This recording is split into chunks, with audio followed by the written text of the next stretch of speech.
Thank you very much, Brendan. And as Brendan indicated, we'll be having questions after our second speaker.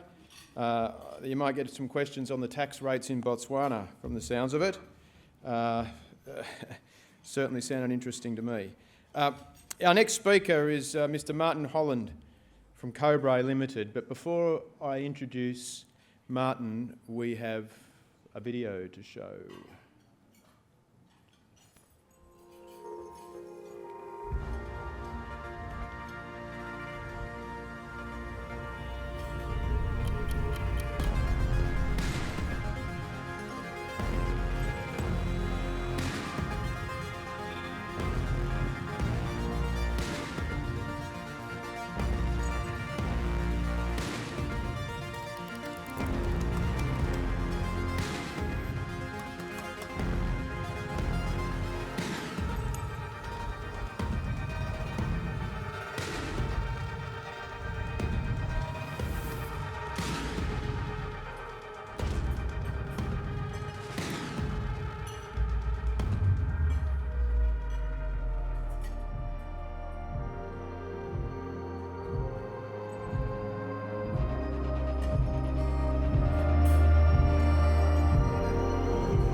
Okay, Mr. Martin Holland, a mining executive with over 15 years of corporate experience. Martin is also the founder and executive chairman of Cobre, a pure-play copper exploration and development growth company within the Kalahari Copper Belt in Botswana. Martin has listed 5 ASX-listed exploration companies and has been an executive director in multiple companies that have collectively raised over $200 million for exploration, focusing on new future metals discoveries. He is an executive director of Armada Metals and the founder and former CEO of Lithium Power International, which was recently taken over for around $400 million. Will you please join me in welcoming him to the stage?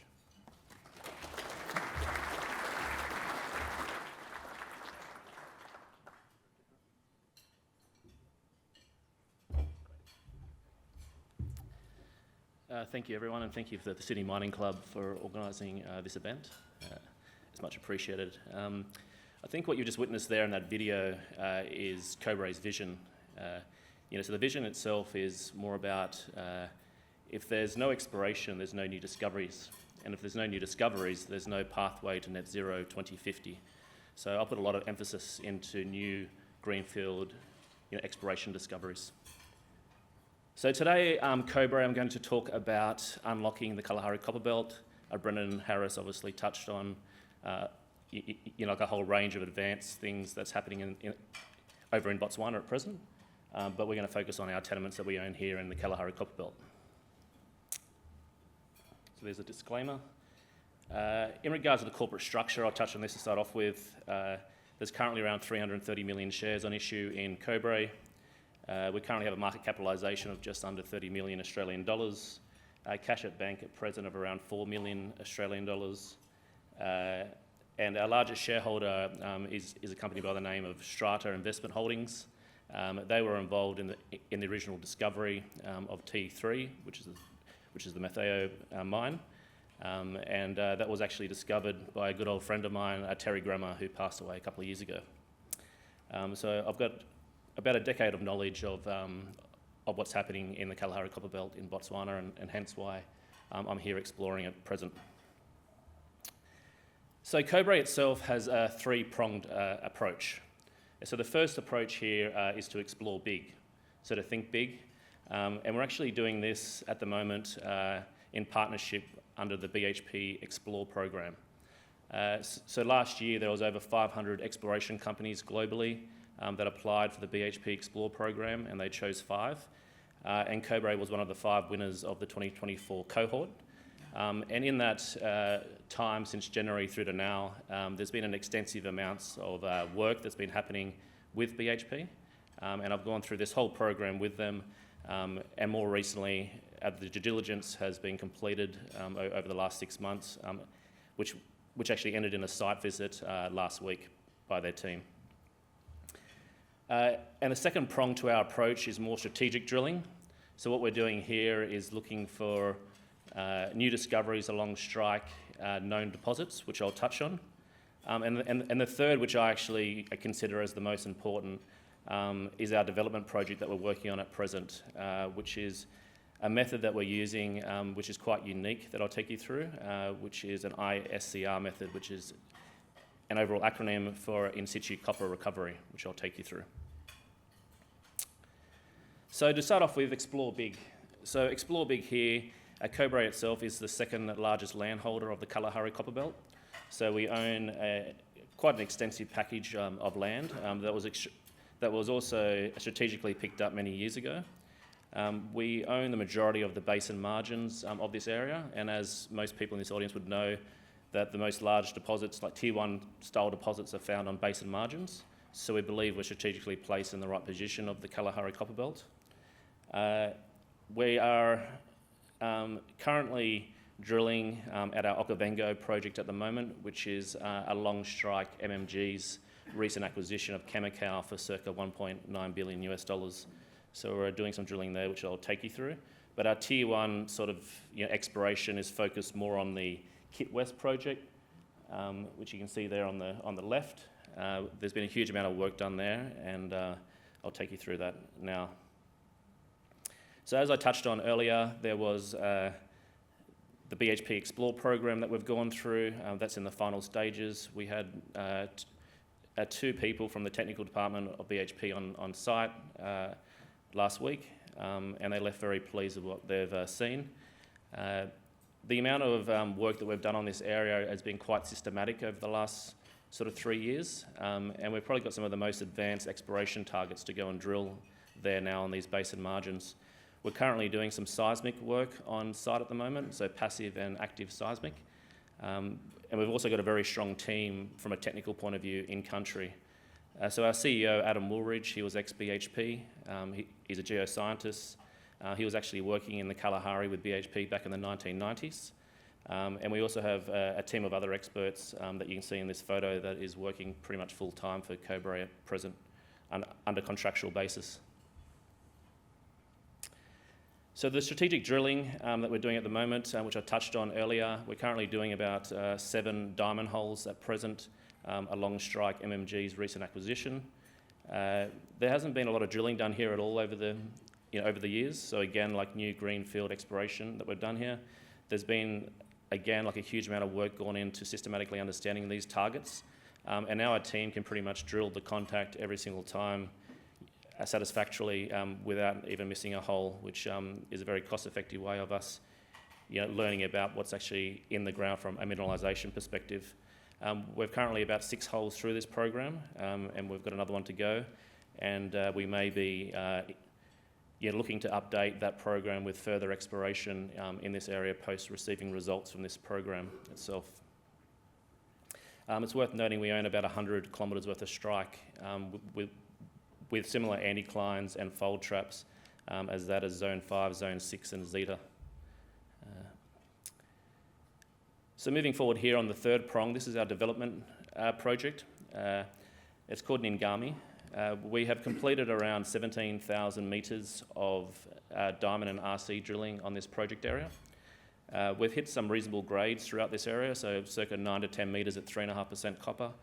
I think what's more interestingly though, this area is quite vast, so you're talking like a 40-kilometre strike that we've identified here of copper mineralisation. Just about every single hole that we drilled and stepped out has hit copper mineralisation with no real like low-grade background throughout the whole sort of 40 kilometres. So the lowest grade that we're getting is around 0.3, 0.4% along the whole way. So we actually looked at this more as like instead of these smaller high-grade pods, this is actually quite a large deposit in the making here.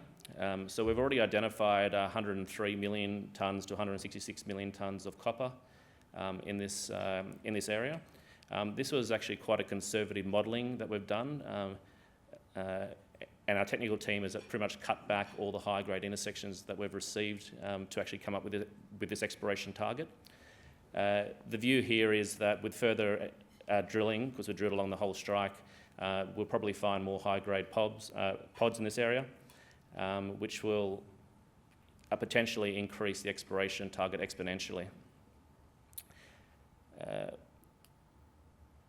I should note as well, which is the last point there, that we flew a 8,778 kilometre airborne gravity gradient survey in collaboration with Sandfire, and then those results have been interpreted by Cobre, and it's actually been a very useful collaboration to work on our targeting in the area of the Kalahari, considering there's between 50 and 70 metres of sand cover in the area. So I thank Brendan for that. Thirdly here, in regards to the development overall potential, there's a hydrogeological test that's currently was announced like 2 days ago that has confirmed the viability of extraction using in situ copper recovery. So what we've actually completed here is that we've worked through, and the company has understood that we've got a large exploration target in this area.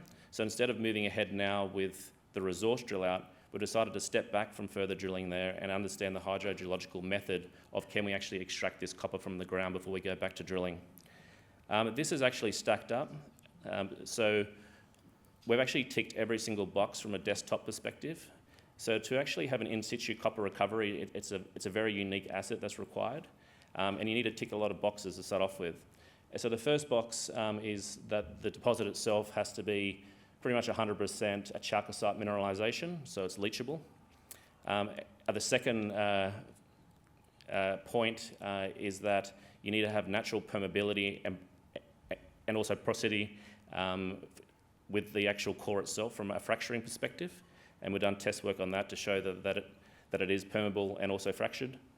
And thirdly, the deposit itself has to sit below the water table, which is also very unique. So these sort of conditions for in situ copper recovery pretty much wipe out 90% of most copper projects out there globally. So from a desktop, it's stacked up, and then we moved ahead to actually do some in-ground work. So we put down a production well, and we started pumping for the first time. And then we actually stepped out and put down an injection well and started injecting and pumping at the same time. And the hydrogeologists that I also used when I was at Lithium Power International over in Chile in the Salars are also working here. And the results that we're getting, they're saying is perfect and viable for an ISER method to be used on this project area. Moving forward, we have also completed some metallurgical work to see the recoveries are in excess of 70% at the moment. We're moving ahead now for some further column testing on the project at present. And in parallel with all that, we've hired Metz Engineering out of Perth to do a scoping study on the project itself. So we're expecting to have our OPEX and CAPEX and also net present value of the project over the next quarter. So I'm looking forward to seeing those results and then moving ahead to actually get a pilot plant up and running on this project and look to actually produce a copper cathode as the final product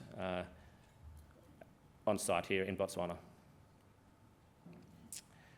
So I'm not sure if many people know about in situ copper recovery, but in uranium, about 57% of all uranium mines globally use this method. So it's quite a common method when it comes to uranium, uncommon when it comes to copper. But you can see here, it's a very simple process. It's wells that go in along strike. It's actually quite modular, so you can keep stepping out along the way. And all you do is you pump in some acid that goes into an injection well, which is equivalent to a pH level 4, which is like lemon and water sort of equivalent. It's a very environmentally friendly way of mining. And then you've got the natural fractures that you pump up. It goes into a leach pond. It goes into a solvent extraction plant. And then it goes across to an electro-winning plant. And at that point, you're producing the copper cathode on site. There is one comp that's worth looking at. It's called Florence Copper. It's a project that's based in Arizona. Their grades are a lot lower than what we've actually got here on site in Botswana. They're actually in the stage now of producing a copper cathode using this method at present, and they're looking to go into full production in 2025. It's very similar, and they've got overall very similar attributes to this deposit itself. So that's probably one to look at as a comp perspective. So I've got a video now to show you in regards to what we're doing here in Botswana.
I think it's worth noting as well, it says there in regards to low OPEX and low CAPEX, like you're talking, if this does work, you're talking around $1.10 a pound OPEX, and for a project that could have quite a large MPV, you're looking at around a $200 million CAPEX, which is actually modular as well. So that's going to be interesting once the scoping study comes out in the next quarter. Here you can see as well that we've got strong country relationships. That's the President of Botswana, next to myself, and also Adam Woolridge, the CEO, in Perth last year. He made a clear message to me and said, if you can prove the process works, you get the full support of the government to move this ahead. The country itself is in a very strong sort of position, as what Brendan touched on earlier. To turn a target from a resource all the way through to mining in 4 years is like record time, probably like 3 years faster than world average. And I think that's a huge testament to not only Sandfire but also the government of Botswana.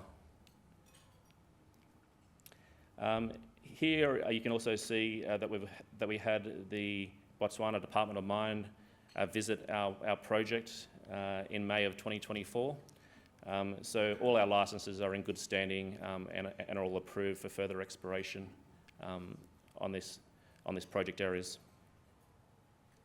We've also got a local workforce as well. So you can see that's myself in the middle with the nice white hard hat, and a few of our other team there as well. But we've got quite a good alliance here with local workforce. We've got an alignment with Mitchell's Drilling, who's also a large shareholder of Cobre. So we've got access to multiple drill rigs at any point in time, and we've also got access to local team and workforce in Botswana. This here is a photo of a lot of the local people that are working for us.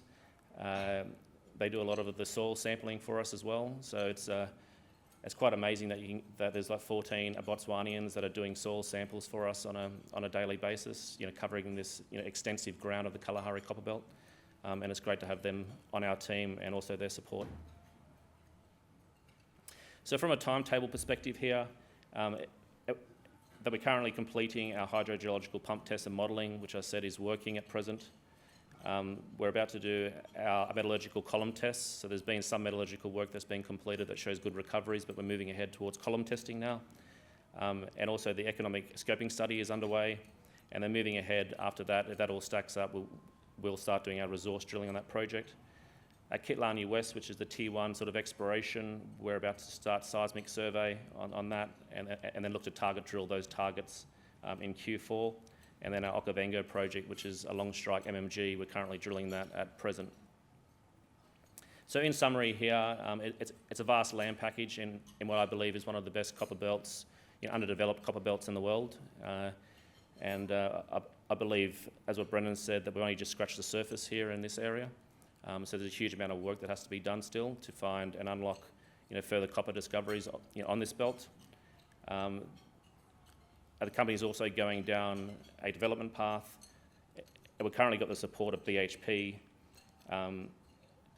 I've talked about the in situ copper recovery project. It's a top African mining jurisdiction and also rates 10 in the world from a mining friendly jurisdiction point of view in regards to the Fraser Institute.